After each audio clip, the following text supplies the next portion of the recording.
kecuali yang di tangan orang yang memberi itu tahu gitu, didapat dari harta yang maling, ditolak, jangan diambil. Ini sogan hati, ambil aja nanti kita campakkan.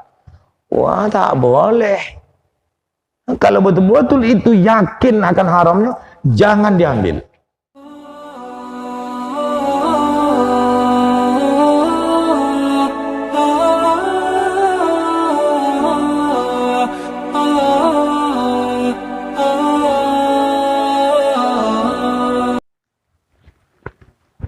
Assalamualaikum warahmatullahi wabarakatuh. Alhamdulillahirabbil alamin. Wassalatu wassalamu ala asyrafil anbiya'i wal mursalin wa ala alihi wa sahbihi ajma'in. Rabbish rahli sadri wa yassir li amri wa hlul 'uqdatam min lisani yafqahu qawli. Amma ba'du, yang pertama yang saya hormati para petugas-petugas di Balai Desa Pematang Cengkring, Pak Sekdes beserta sahabat-sahabatnya di kantor kepala desa, kemudian para kadus yang hadir pada malam hari yang berbahagia ini, kemudian terkhusus kepada anak KKN STIT.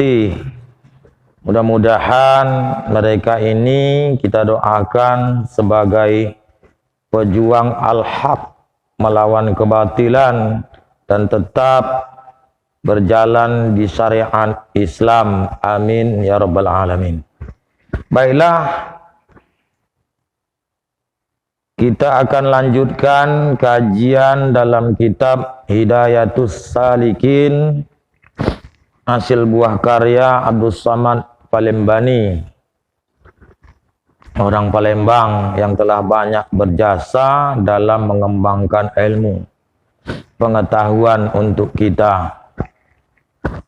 Baiklah, kita mulai dengan mengucapkan basmalah. Bismillahirrahmanirrahim.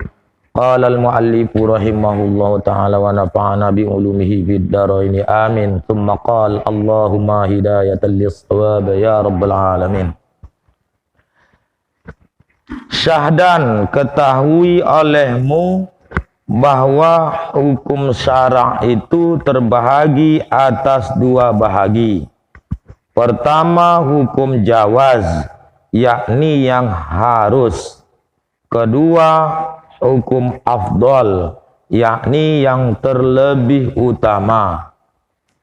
Dalam kitab ini disebutkan bahwa hukum syara' itu terbahagi atas dua bahagi. Hukum syara' itu terbahagi atas dua bahagi. Ada namanya hukum jawaz, yaitu harus. Yang kedua hukum afdol. Afdol itu yang terlebih utama. Nah, hukum yang jawaz, yaitu hukum yang harus, dinamakan hukum syara' yang zahir. Hukum jawaz atau hukum harus itu dinamakan hukum syara' yang zahir, yaitu kebanyakan amal segala fuqaha. Maksudnya amalan ilmu zahir itu melihat kepada yang zahir saja, banyak diamalkan oleh para ulama fiqih. Itu dia. Hukum syara' tadi kan dibagi dua.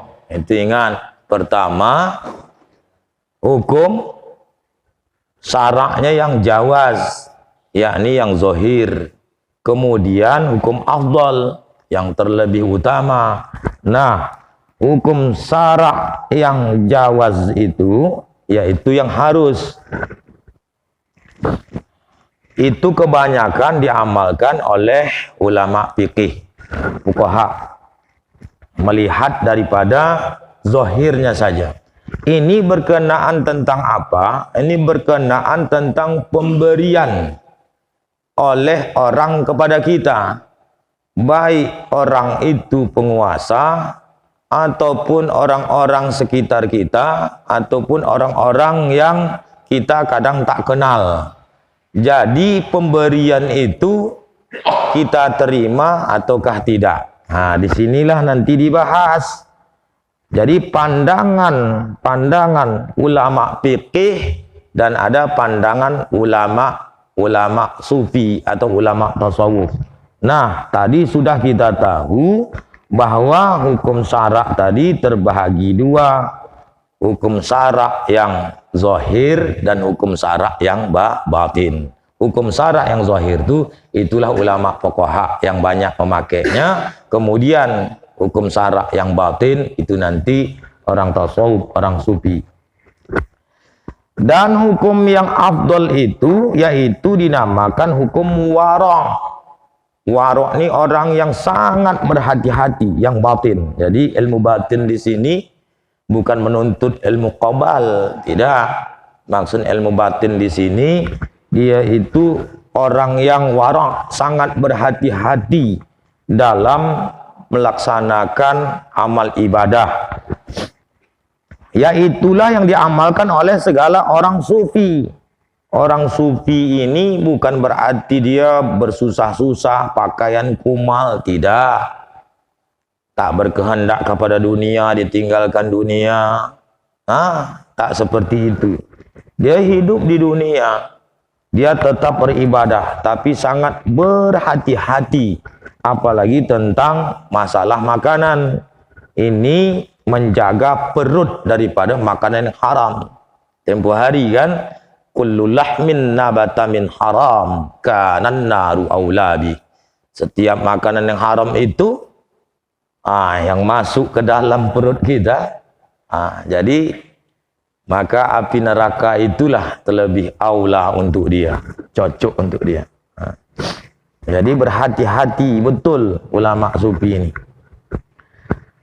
Dan dari karena inilah kata Imam Al-Ghazali rahimahullah ta'ala, i'lam annama huwal aslu fi hadzal babi syai'an ahaduhuma hukmus syar'i wa zahiruhu wa tsani hukmul war'i wa haqiqatuhu wa hukmus syar'i an ta'khudha ma ataka mimman zahiruhu salahun wa la yus'alu illa an tatayaqqana annahu ghasabun aw haramun bi'ainihi wa hukmul war'i alla ta'khudha syai'an min ahadin hatta tabhatha anhu ghayatal bahthi wa tastaqsiya ghayatal istiqsa'i annahu la syubhata fihi bihalin wa illa fataruddahu. Artinya ini perkataan Imam Ghazali rahimahullah ta'ala, ketahui olehmu bahwasanya asal pada bab ini, bab apa? Bab bicara halal dan haram. Ini yaitu dua perkara. Pertama hukum syara' dan hukum zahir. Hukum syar'i wa zahiruhu, hukum syara' dan zahirnya. Dan yang kedua hukum wara' dan hakikatnya, yakni hakikat syara' dan batinnya. Maka hukum syara' itu bahwa engkau ambil, ini dia, akan barang yang datang akan dikau. Kita ambil barang yang diberi oleh orang kepada kita daripada seorang yang zahirnya itu salih, yang kita tengok zahirnya salih, oh orang ini salih,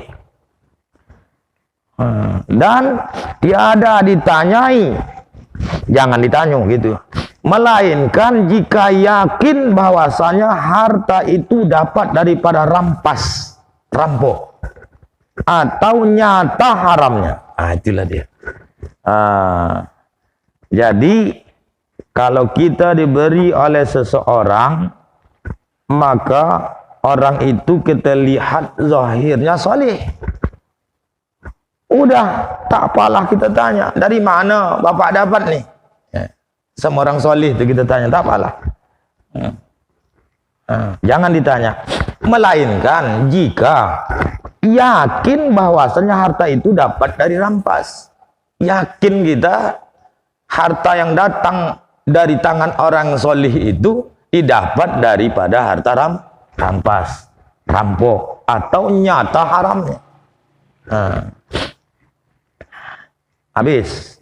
Dan hukum wara', ini bahwa jangan engkau ambil akan suatu daripada seorang hingga diperiksa daripadanya, sehingga periksa, maksudnya itu sehabis periksa, dan habiskan periksa itu, maksudnya sungguh-sungguh kita memeriksa, sehabis periksa. Ini agak berhati-hati. Kalau yang tadi udah zahirnya soleh, udah jangan diperiksa, ambil saja, kecuali yakin kita itu dapat daripada harta rampas atau rampok, atau yakin kita akan haramnya, barulah kita tolak. Kalau yang ini tadi pula diperiksa, sehabis periksa, bersungguh-sungguh kita memeriksanya. Tapi jangan dulu dipakai ini. Kalau sebatas ini, tengok nanti akhir kesimpulannya, bahwasanya akan suatu itu tiada subhat sampai tak ada subhat. Subhat itu maksudnya sampai tidak ada samar lagi. Kalau subhat itu samar tak jelas. Nak bilang haram kita pun tak berani juga, nak bilang halal pun tak berani. Tapi kalau kita tinggalkan itu, selamat daripada yang haram.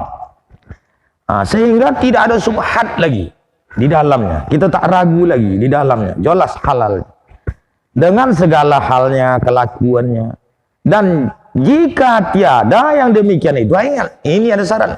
Dan jika tiada yang demikian itu, maksudnya jika tiada yang demikian itu, kalau tidak kita periksa, tidak periksa sampai tak ada subhatnya, kalau tidak dapat demikian itu, masih ada subhatnya, maka engkau kembalikan akan dia, balikkan.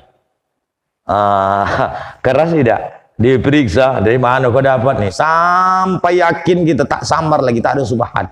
Yakin terus halalnya. Diperiksa. Habis. Kalau tak dapat begitu, kita balikkan dia. Kita balikkan. Dan hasil daripada masalah ini, ini dia.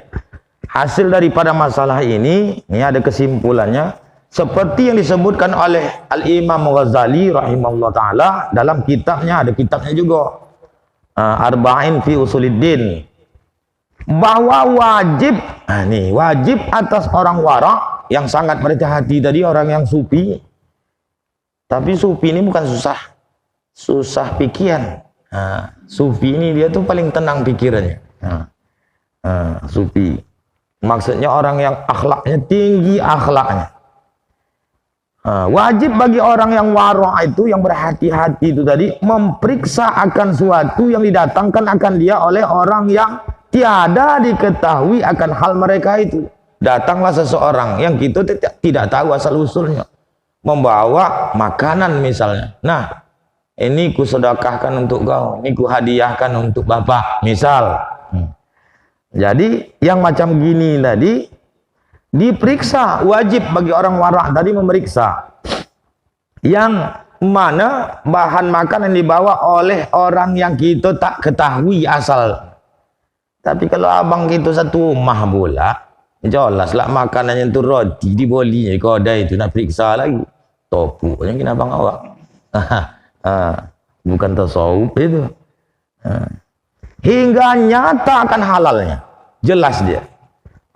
Maka jika tiada nyata akan halalnya, tak jelas halalnya, maka engkau tolak akan dia. Yakni jangan engkau ambil akan pemberian mereka itu. Ini syaratnya. Tetapi yang demikian itu jika tiada membawa kepada meliarkan akan hati mereka.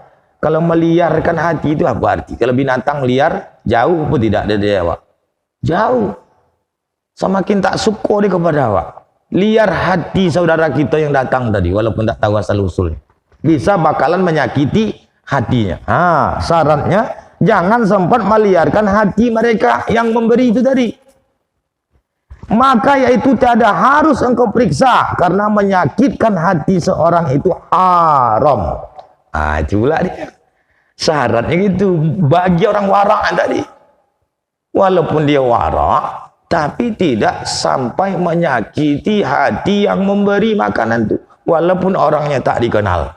Kan wajib dia memeriksa. Tak diketahui asal usulnya dari mana orang itu tadi, bawanya makanannya. Kita periksa makanan itu.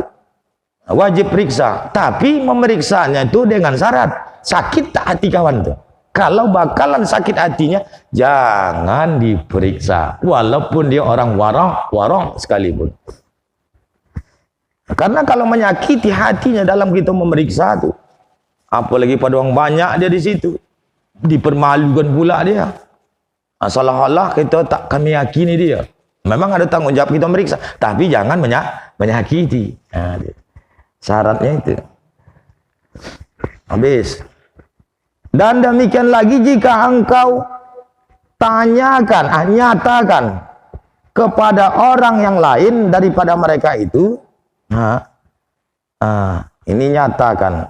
Kalau kita kobakan lagi itu, bahasakan kepada orang lain daripada mereka itu, maka jika didengar oleh mereka itu niscaya jadi bertambah sakit hati mereka. Kalau kita minta bantuan orang lain untuk memeriksanya. Kalau kita langsung mungkin sakit hati dia. Kita cari kawan, coba kau tanya udah asal usulnya. Tahu dia keadaannya bakal diperiksa itu tadi, maka bertambah-tambah sakit hatinya. Dan yang demikian itu haram pula. Kita nyatakan, kita kabarkan kepada orang lain hasil pemberian itu tadi, tolong periksalah begitu gini, malah bisa menambah sakit hatinya. Tadi diberi kita orang warak yang tadi kan disuruh periksa, wajib periksa. Sampailah jelas halalnya. Bagi orang yang kita tak kenal, dibaginya lah sesuatu, wajib kita periksa. Tapi dengan syarat, jangan meliarkan hati yang mengakibatkan hati yang memberi itu sakit. Maka hindari. Kalaupun kita nyatakan kepada orang lain, dengan kita minta bantuan kepada orang lain, nanti kalau kedengarannya bertambah sakit hatinya, maka itu hukumnya haram. Jadi warok ini tidak sembarangan memeliharakan sakit hati itu. Ya Allah. Jadi bertambah sakit hati mereka itu, dan yang demikian itu haram pula. Dan demikian lagi jika engkau tolak, kan? Ini masih disambung nih. Andai kita tolak akan pemberian mereka itu dengan tiada engkau periksa, dikasih, nah aku tak mau. Kita tolak. Yang pertama tadi nak periksa, kita tak sanggup. Tak sanggup. Kalau diperiksa nanti sakit hati. Minta bantuan orang lain. Kalau bakalan kedengarannya sakit hati. Atau yang ini kita tolak tanpa kita periksa, bakalan sakit hati juga dia. Misalnya gitu. Jika engkau tolak akan pemberian mereka itu dengan tiada engkau periksa akan dia, niscaya jadi sakit hati mereka itu, atau membawa kepada liar hati mereka itu semakin jauh sahabat kita yang tak tahu asal usulnya tadi. Maka yang demikian itu haram pula. Maka tiada jalan, maksudnya tak ada jalan lain, engkau pada menolak yang demikian itu. Pemberiannya itu tak ada jalan lain, menolak untuk menerima pemberian orang itu tadi. Tak ada jalan untuk menolak. Berarti kita ambil. Ya tak ada jalan lain untuk menolak. Kalau nak diperiksa bakalan sakit hati.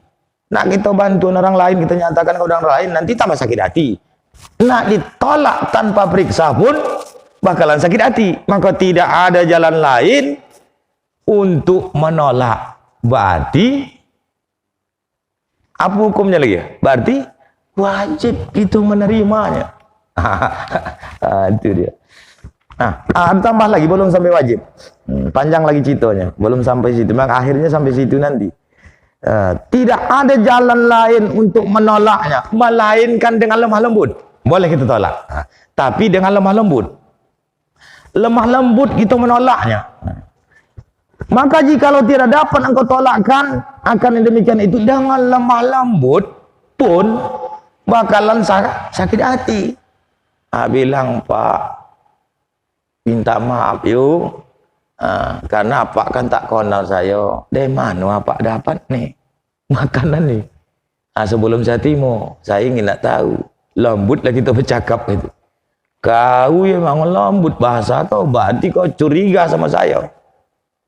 Ini bonda halal, aku beri untuk ku bagi-bagikan. Bukan apa saja yang ku bagi, banyak aku bagi. Tak ada macam apa ni menanyo. Berkelahi jadi dia, sakit hati dia. Bakal begitu. Lemah lembut pun tetap menyakiti. Andaikan dengan lemah lembut, tadi kan tak ada jalan lain untuk menolak kecuali dengan lemah lembut. Dengan lemah lembut pun bakalan sakit hati. Melainkan dengan menyakiti. Jadi jikalau tiada dapat engkau tolakkan akan demikian itu, melainkan dengan menyakiti hati akan mereka itu, tak ada jalan lain. Diperiksa bakalan sakit hati, dinyatakan kepada orang lain bakalan sakit hati, ditolak tanpa periksa bakalan sakit hati, ditolak dengan lemah lembut sakit hati juga. Maka tidak ada jalan lain untuk menolaknya melainkan dengan menyakiti hatinya. Itu dia. Tidak ada jalan lain menolaknya melainkan sakit hati, dengan menyakitinya. Kalau dengan menyakiti hatinya bisa kita tertolaklah, tapi dengan jalan menyakitinya. Kalaulah begitu, menyakiti hati mereka itu, maka jangan engkau tolak akan pemberian mereka itu. Kalaulah seandainya kita tolak yang akhirnya menyakiti hati mereka yang memberi itu, jangan ditolak pemberian. Dan lazim, mesti engkau ambil akan pemberian mereka itu, serta halal engkau makan akan pemberian mereka itu. Kenapa? Karena menyukakan hati orang muslim itu dan memeliharakan akan kesakitan mereka itu, sakit hatinya, terlebih baik, terlebih afdal bagi orang yang warah sekalipun daripada meninggalkan akan mengambil pemberian mereka itu tadi. Itulah deh. Ini kisah orang warah. Walaupun orang warah kan ada dibaginya bikin uang tuh campakkannya bikin. Saya pun wallahu alam lah. Cuman di kitab mungkin saya rujukan tak banyak, tapi kalau di kitab ini tak ada masalah dibuang-buang gitu. Dicampak-campakkan. Tapi kalau udah temakan macam Abu Bakar As-Siddiq itu dicucuknya ke batang lehernya, dimuntahkan. Itu memang tak tahu dia pikirnya bahwa udah temakan. Dimuntahkan. Tapi ada hasil pemberian yang tak mau dia, ada juga, ada yang diambil katanya dibuang, wallahu alam lah. Kita ambil misalnya beras 1 guni, nanti ditolak sakit hati dia gitu. Maka kita ambil, tapi kita buang. Yang ini tadi tak begitu, diambil halal kita makan. Kalau kita buang beras 1 guni itu, apa hukumnya? Beras tuh kita buang. Masalah beras dari maling tuh, itu dia yang malingnya dapat pada kita buang. Beras itu campakkan. Beras itu kan tak salah. Yang maling beras itu yang salah. Kalau ini tadi orang warak itu bukan kecuali yang di tangan orang yang memberi itu tahu gitu, didapat dari harta yang maling, ditolak, jangan diambil. Ini sogan hati, ambil aja nanti kita campakkan. Wah, tak boleh. Kalau betul-betul itu yakin akan haramnya, jangan diambil. Kalau yang ini tadi belum jelas, Belum jelas. Belum jelas. Habis itu. Ini tentang orang warok. Berarti kita lebih enteng. Tempo hari kan udah bahas harta pemberian sultan atau raja di zaman ini, di zaman Imam Ghazali. Tempo hari kan zaman Imam Ghazali lahirnya tahun berapa? 400 sekian, wafatnya 505 kata silap. Di antara itu hijrah. Tanggung itu lamanya dah. Saat itu harta pemberian raja di zaman ini kata Imam Ghazali dizonkan halalnya. Maksudnya berarti banyak yang haramnya. Bagaimana hukum menerimanya? Itu khilaf ulama. Boleh diambil bagi orang yang fakir. Orang yang kaya tak boleh. Satu. Yang kedua, tak boleh diambil baik yang fakir ataupun yang kaya. Karena ghalib biasanya harta sultan raja pada saat itu banyak yang haram. Itu pendapat kedua. Yang ketiga, ambil pemberian raja baik orang yang fakir ataupun kaya. Halal dimakan. Masalah dosa tertanggung kepada penguasa. Itu yang enteng. Mungkin kita memilih itu. Itu tempuai oleh Mufti Madinah. Mufti Madinah.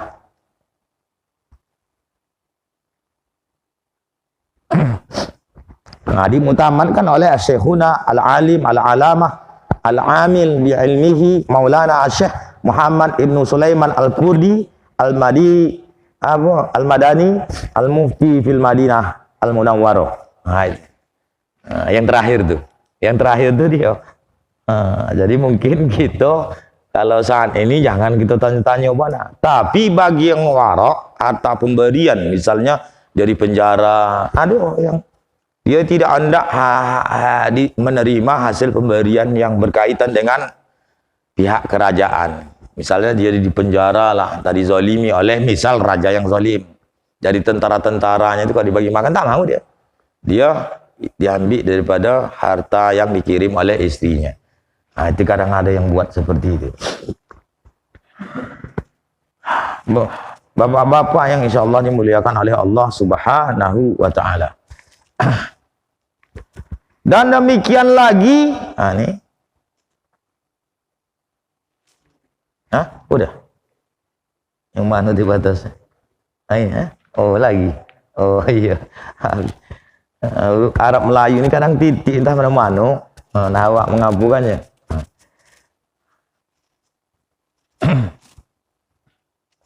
Jadi walaupun dia warok sekalipun, menghindari sakit hati kawan yang kita tolak pemberiannya itu lebih utama bagi orang yang warok. Memelihara sakit hati daripada meninggalkan, maksudnya itu kita tolak pemberiannya. Adapun harta yang subhat, ini subhat yang samar tadi, belum jelas ketengah-ketopinya, maka yaitu yang syak akan halalnya, maksud itu ragu akan halalnya, dan haramnya tiada yakin akan halalnya, tak yakin kita halalnya, dan tiada yakin akan haramnya, tak yakin akan haramnya, itu subhat.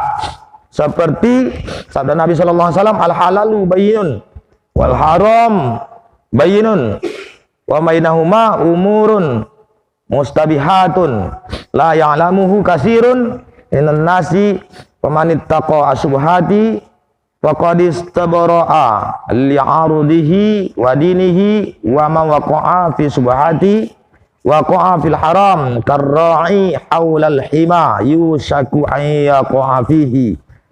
Bermula yang halal itu nyata. Itu dah halal itu bayinun, nyata dia.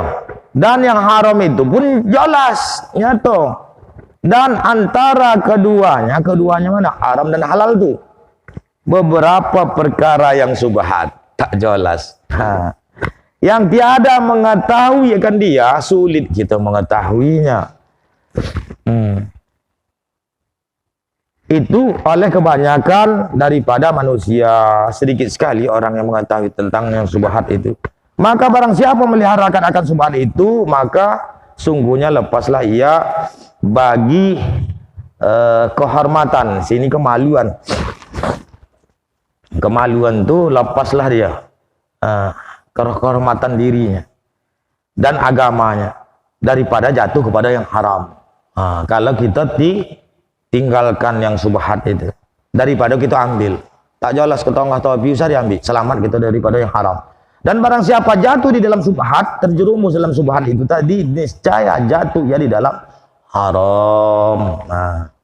Seperti orang yang mubala, ini contoh yang subhat. Seperti orang yang mengembala akan binatang pada keliling hutan yang ditegahkan oleh raja. Ada hutan itu tadi yang raja melarang mengambil apa-apa saja yang ada di hutan itu, termasuklah rumputnya. Maka yaitu hampir jatuh kepadanya. Yakni jikalau tiada sungguh-sungguh meliharakan akan binatangnya itu, niscaya makan akan binatangnya itu akan rumput yang di dalam hutan yang ditegahkan oleh raja-raja itu. Dan dengan itu jadi sebab binasanya. Itu gambaran subhat seperti itu. Ibarat kita mengembala dekat hutan, tapi hutan itu dilarang. Kok boleh kita contohkan lagi? Kita tambatkanlah dia di satu pohon yang mana talinya panjang. Kok tak hati-hati kita menunggunya balik kita, tetap juga di situ. Tapi ada kemungkinan bahasa ini kambing atau binatang yang diangon tadi masuk ke wilayah hutan yang dilarang oleh pihak penguasa itu tadi. Itu dia. Jadi nak berhati-hati betul. Itulah gambaran subhat itu tadi. Jadi kalau nak berhati-hati, nak kita tunggulah binatang. Jangan sampai masuk menyeberang dah memakan harta yang haram, yaitu pihak yang dilarang oleh raja itu tadi. Kau tak berhati-hati kita. Jadi nanti binasa akhirnya. Habis. Kata Imam Ghazali rahimahullah ta'ala di dalam kitabnya Arba'in fi Usuluddin tadi, ketahui olehmu bahwasanya manusia itu pada hakmu 6 bahagi. Itu manusia pula. Aduh, 6 bahagi haknya. Pertama, tiada engkau ketahui akan hal orang itu adakah soleh atau fasik. Ini dia. Zalim lain lagi, ini fasik. Fasik ni orang yang melaksanakan dosa-dosa juga. Tapi tidak dia zalim. Kaitannya hanya kepada Allah Subhanahu wa taala. Tiada engkau ketahui akan hal orang itu adakah ia orang solehkah atau orang fasik, mengerjakan banyak dosa besar, meninggalkan sembahyang aja. Tak mau nak sembahyang sama sekali. Masjid dekat rumah dia. Azan tiap subuh. Allahu Akbar, as-salatu khairun minan naum. Bokau. Kata dia. Bokau tidur dia. Tak bangkit. Tidak pun datang masjid sembahyang di rumah. Apa salah? Ya Allah. Ngeri betul.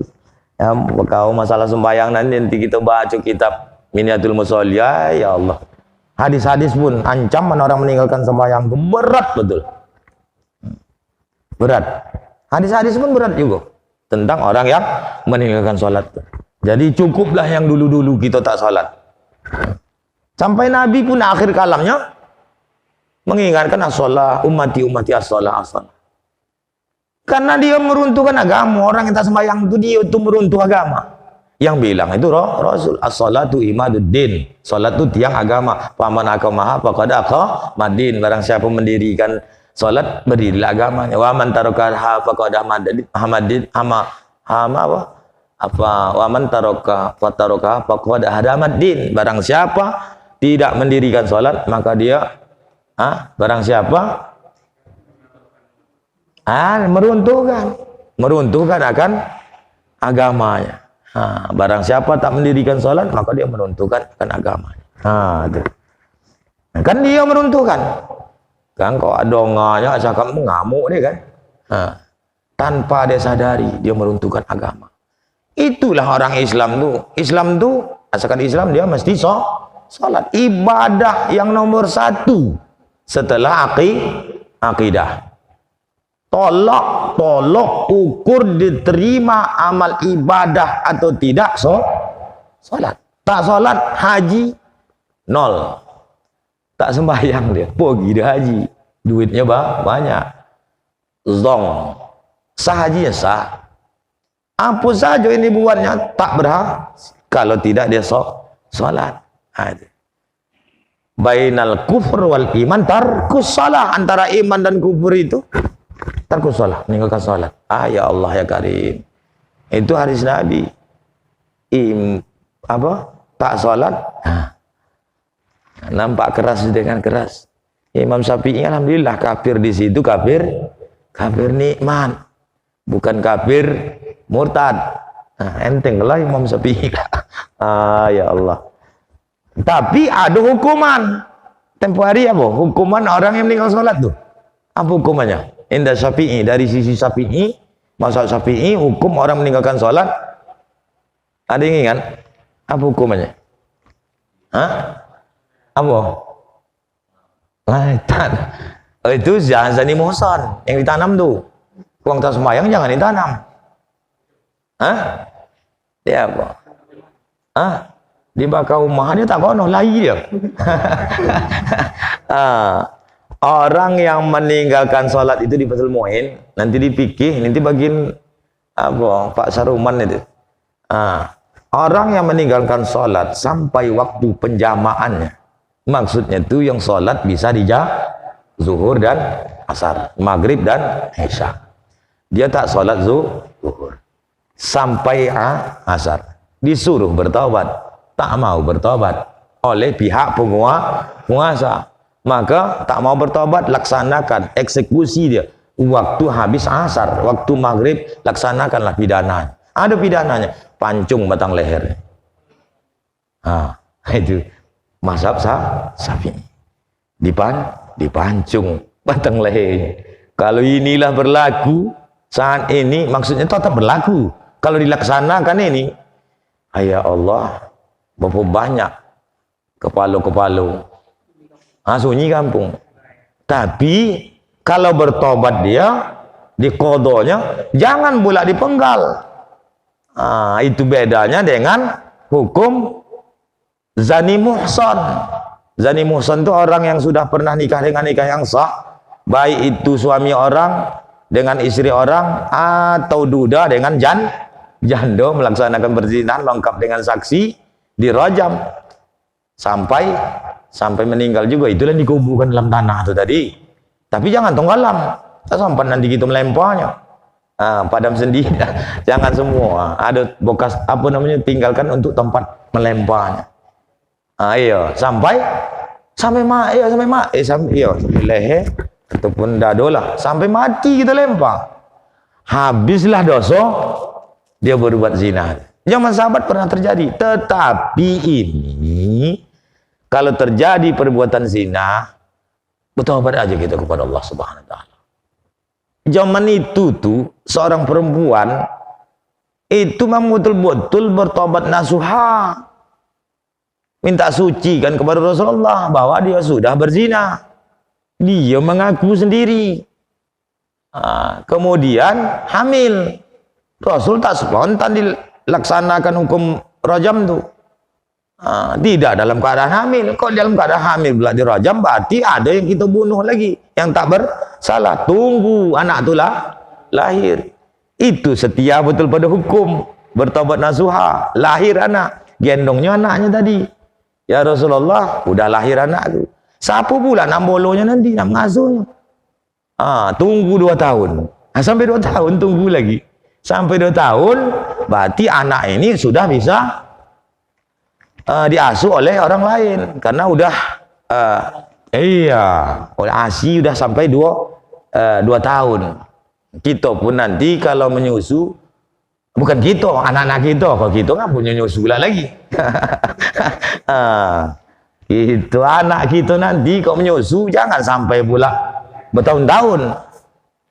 Jangan bertahun-tahun pula, sampai 5 tahun, sampai berkumis pula nyusu mamanya. Ini tak cocok. 2 tahun, udah 2 tahun tu hentikan dia. Kadang ada juga lebih. Jangan ayah pula nyusu. Kongsi pula ada semana. Tak boleh.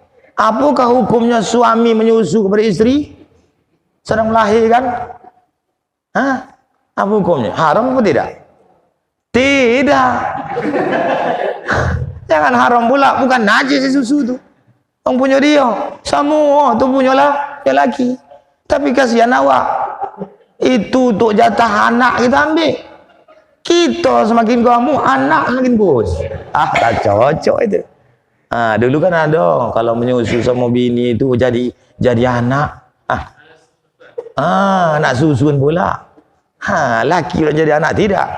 Kan yang jadi susun itu anak yang menyusu kurang usianya daripada 2 tahun. Menyusu kepada seorang perempuan. Menyusu kepada seorang perempuan dan ada air susunya 5 kali banyak. Suami tadi berapa tahun umurnya? Puluhan tahun. Ini kurang 2 tahun. Jadi kalau gitu bisa menyusu bini, bantai lah. Tapi kan tak cocok buat. Punya anak awak pula. Nak golap bola lah pula. Itu. Itu fikih itu. Fikih ni kadang bahasa jangan bilangan haram. Saya dulu kono-kono, saya marahkan dia. Dialog, wah. Itu jadi amak aku, ketakutan kawan. Alim belajar aja. Oh punya bukan. Yang menjadi amak kita itu kita usia kurang dari 2 tahun. Menyusu kepada seseorang lah misalnya. Itu menjadi ibu susu gitu. Udah. Tak salah. Itu bukan makanan subhat ataupun minum subhat. Halal tapi tak cocok. Tak cocok. Bukan untuk gitu. Cuma ada cerita begini. Itu kisah. Tak sahih tak tidak. Tapi cocok juga untuk menakuti pencuri. Maling. Naik musim maling. Buka di atas. Dulu kan atapnya Ustaz kan. Atap itu bisa bongkar. Tengok. Wah, anak atau tong togap. Apa lagi nanti laki. Tak jadi lagi dia. Tak jadi masuk. Apa lakinya menyusu kepada bini. Ikip rampuk dari anak. Betul kah? Wallahu alam. Takut maling. Allah. Itu cerita-cerita apa nama tu? Bisa betul, bisa tidak. Dah, subhat. Mana dia tadi Ustaz? Tolong juga tengok ni. Ayo. Itu dia. Pengembala kambing dah sampai sini tadi. Jadi yang subhat tu seperti itu. Jadi kata Imam Ghazali ada 6 nanti. Hak manusia itu ada manusia itu ada 6 haknya. Tiada engkau ketahui kepada sesama ni. Tiada engkau ketahui hal orang itu adakah soleh ataukah fasik. Fasik itu berdosa besar. Maka harus memakan harta pemberian mereka itu dan tiada wajib menjauh akan dia. Tetapi sebenarnya boleh kita ambil. Tetapi bagi orang yang wara itu sunat menjauh akan dia. Itu pun ini syarat lagi. Jika tiada membawa kepada menyakitkan hati mereka itu. Maka jika engkau jauh akan yang demikian itu, niscaya jadi sakit hati mereka itu atau jadi liar hati mereka itu. Liar itu beringas dia. Mereka itu marah dia. Maka yang demikian itu tiada sunat bagi orang warok menjauhkan akan dia. Terkadang lazim, mesti menerima akan dia karena menyukakan hati manusia itu. Terlebih afdal pada orang warok itu daripada menjauh akan yang demikian itu. Tetaplah kita ambil. Cuma yang kita ambil tadi tengok bondonya. Jangan pula ya. Sekian apa namanya? Yang apa narkoba atau sabu-sabu. Ini tanya dia mana dapat kau ni? Tak apalah tanya. Lang bondo tu haram. Jangan kau juga lapor polisi. Udah jelas. Udah jelas bondo dari bawahnya. Baik orang soleh bersoban dia, tapi bawa ganjur dia. Dikasih sama kita, ni nak sedekah. Sedekah, cubalah. Sedekah ganjur, sedekah sabu. Ingat dia belajar. Periksa tidak? Oh, dia soleh. Tak apalah periksa. Timolah. Jangan. Kalau yakin gitu itu haramnya, jangan kojokan. Ditolak. Walaupun melingkar. Macam ulah sonduk. Ulah saya. Ulah apa? Macam ulah sonduk melingkar. Soban dari kepala. Tetap kita tolak. Karena itu yang haram. Yang kedua, bahwa engkau ketahui akan orang itu soleh, maka yaitu halal memakan akan harta pemberi mereka itu, dan tiada sunat menjauh akan dia. Maka orang yang menjauh akan demikian itu semata-mata was-was. Udah tahu gitu orang yang soleh. Macam bapak-bapak inilah dia, udah selalu beramal sembahyang. Tahu kita tanya lagi. Berarti was-was. Was-was itu bisa datangnya karena akibat jahlun fiddin, jahil pada agama. Jahil pada agama karena tidak tahu kan. Kadang setan datang, udah tahu kawan tu soleh, diperiksa juga. Udah tahu bondo tu halal. Roti. Ini tadi bikin akak kau, ibu kau. Roti bolu. Kasihkannya. Diperiksa kau lagi. Dah tahu kawan tu soleh. Itu semata-mata was-was, bukan warok, bukan karena waroknya. Itu was-was. Dan terkadang menjauhkan demikian itu maksiat lagi haram. Bahkan kalau kita tak timo bisa menjadi haram. Jika membawa, ia akan menyakiti akan hati mereka itu yang soleh itu tadi, atau membawa kepada jadi liar hati mereka itu beringas. Karena menjauh akan demikian itu membawa kepada jahat sangka, suuzon kepada orang soleh, dan yang demikian itu durhaka, seperti firman Allah Subhanahu Wa Taala. Udahnya boleh pembahasan yang baik. Sudah ini. Inna ba'dadh-dhanni. Oh, mungkin ada juga pembahasan ini, ayatnya tetap ini juga dibuatnya. Inna ba'dadh-dhanni ismun. Sesungguhnya masalah kebanyakan prasangka itu suuzon itu adalah dosa. Jangan suuzon. Bahwasa setengah daripada sangka itu jadi dosa. Itu yang kedua ya. Ketiga, bahwa engkau ketahui akan orang itu masyhur dengan zalim. Ada terkenal. Tak ada yang pencuri dosa kampung Budio itulah. Ada gelarnya. Gelarnya ada CM. CM maling mampu mencuri. 3M. Itu juga maling mampu mencuri.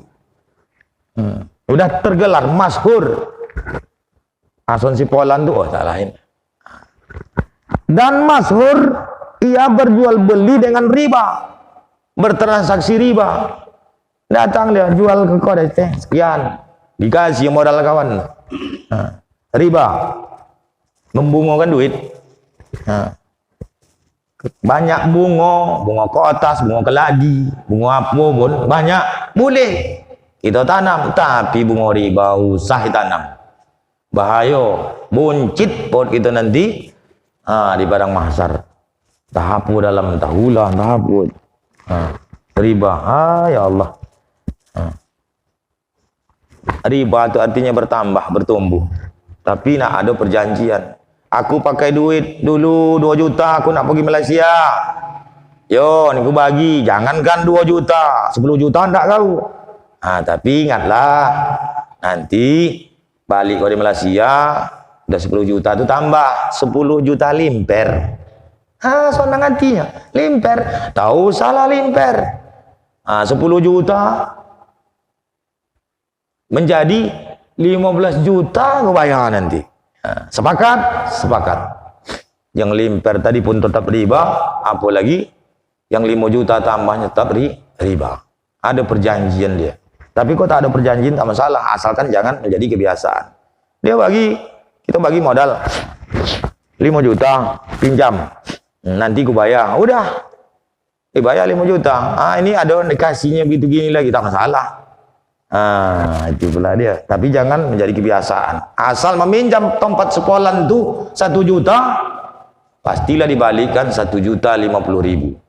Tak palah pun kita perjanjian di muka, karena berdasarkan kebiasaan, sepinjam 1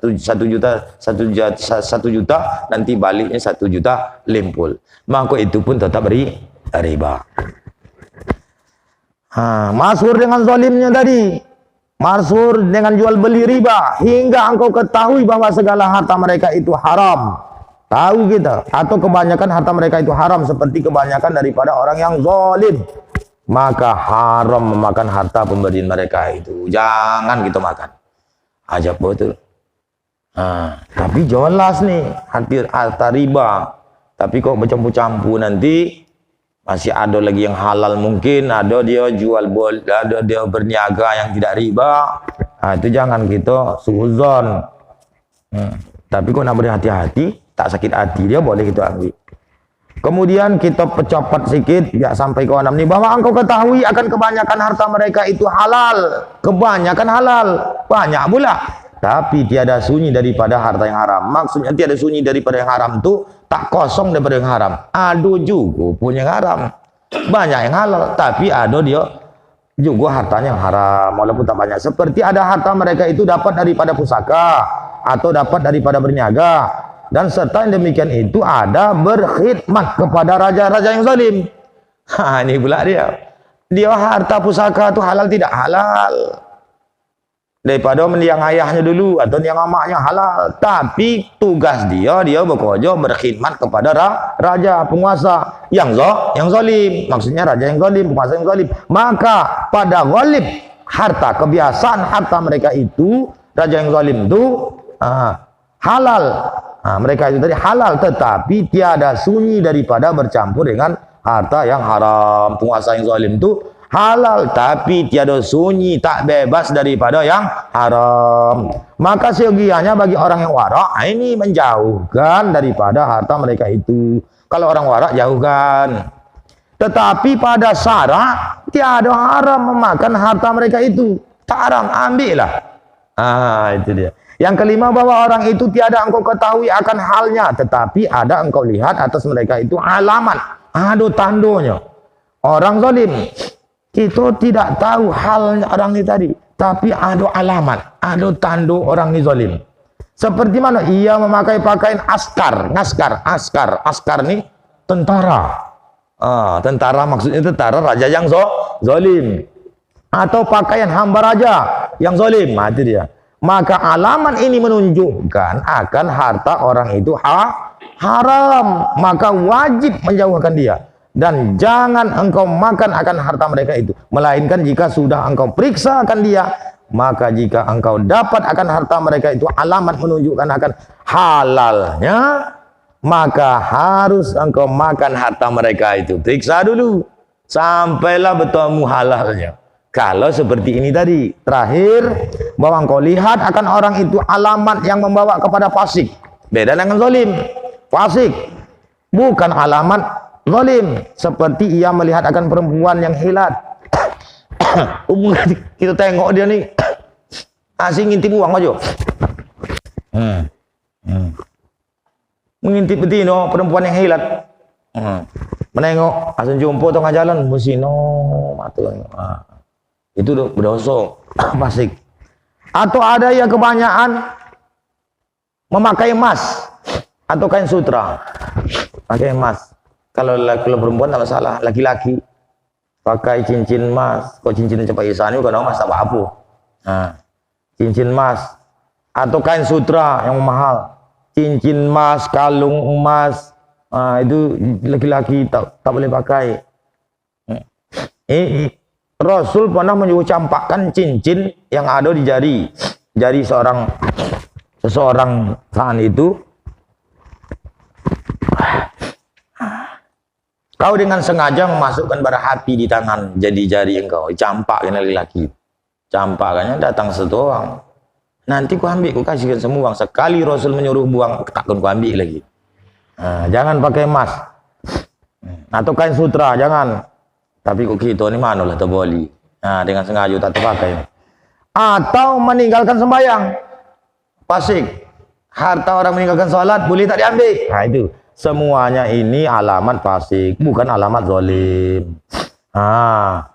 Dan alamat zalim itu seperti mencuri. Aduh.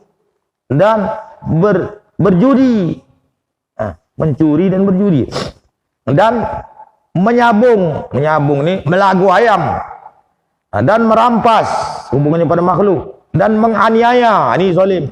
Akan harta orang. Menganiaya ini korupsi zalim tidak? Zalim. Dan barang sebagainya. Maka tili olehmu akan orang itu. Maka jika engkau ketahui akan hartanya itu dapat daripada pusaka atau dapat daripada berbandang, bercocok tanam di sawah atau barang sebagainya daripada segala usaha yang halal, maka harta mereka itu halal, tiada haram memakan daripada harta mereka itu. Jadi alamat fasik ini dhaif, lemah dia. Jadi boleh kita ambil walau tak solat dia. Kalau yang zalim jangan kita ambil.